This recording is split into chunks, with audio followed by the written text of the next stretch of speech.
So today I watched Brigette Gabriel on Patrick Bet-David's podcast, and I've come to a realization that Valuetainment is nothing but a total Psy-Op. What type of Psy-Op, you might ask? The type of Psy-Op that Valuetainment is running is that they are alternative mainstream, alternative media, as coined by David Icke.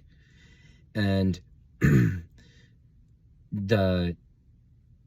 the bootlicker Patrick Bet-David, he is someone so totally driven by his ego. It's funny that you can tell, like, his holy grail will be to get Donald Trump on a podcast if he can ever do that. And Valuetainment has basically become the new Fox News neocon agenda pushing for Gen Z and Zoomers.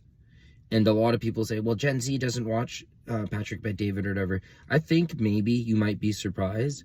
But also, if you look at the way he's so pro-America, so pro...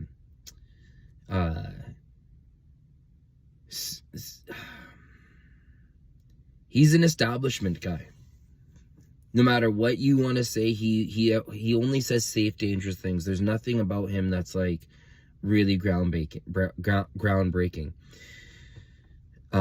Today with that Brigette Gabriel lady on there, she just kept saying, we need to go to these countries in the Middle East and teach them a lesson. We need to give them a response. We need to get them. We need to...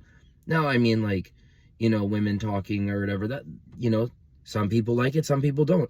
I'm not gonna judge or whatever, but when you see the amount that Patrick Bet-David's show has become totally pushing psychological messaging to be pro-war, pro-establishment, serve your country, which are all quote-unquote great things. I get that. But there's the feel I get from Patrick Bet-David is that they basically said to him, like, hey man, we need to get Gen Z, millennials, back to war.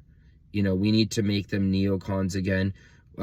Patrick Bet-David, we want you to go interview Kobe Bryant. We'll give you George Bush. We'll give you all these guys. You know, you'll go on to Joe Rogan, and you know, you'll look like this funny, cool, hip, multi-level marketing media guy. And you just keep pushing everyone and keep the narrative going that, yeah, pretty much everyone is going to have to serve soon. And I wouldn't be surprised in a few weeks if Patrick Bet-David will be the first one to say, let's do a draft and how great a draft is. So keep that in your mind.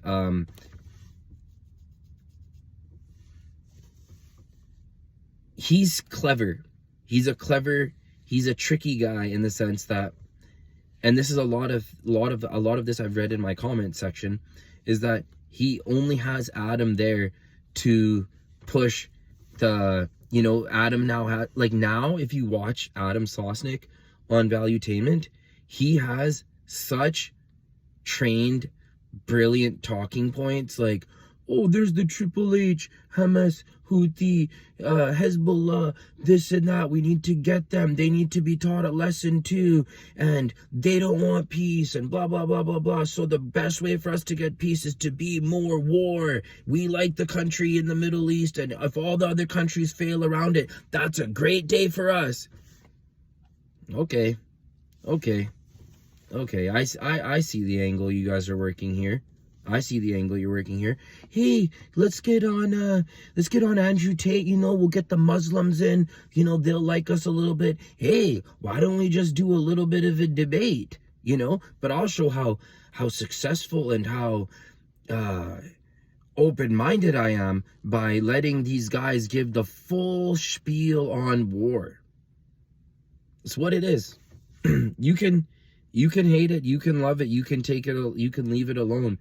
Joe Rogan, same thing. They're all like, oh, but what are we gonna do? Something's gonna need to be done. You look at Tim Pool, exactly. He'll never address the elephant in the room all Tim Pool will ever say is, oh, let's talk about the border for 45 minutes. And then I want the border guards arrested because they're the little guy. Never having the larger conversation of who benefits from the nationalism being diluted out of the country. Who benefits? Who benefits? You have Patrick Bet-David just sucking off Andrew Cuomo. And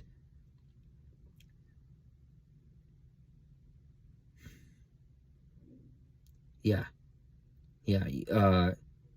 Now, after the whole war has started since October, seeing Patrick Bet-David really go heavy into the messaging of pro-war, it's unnoticed. It's now something that can't be unseen.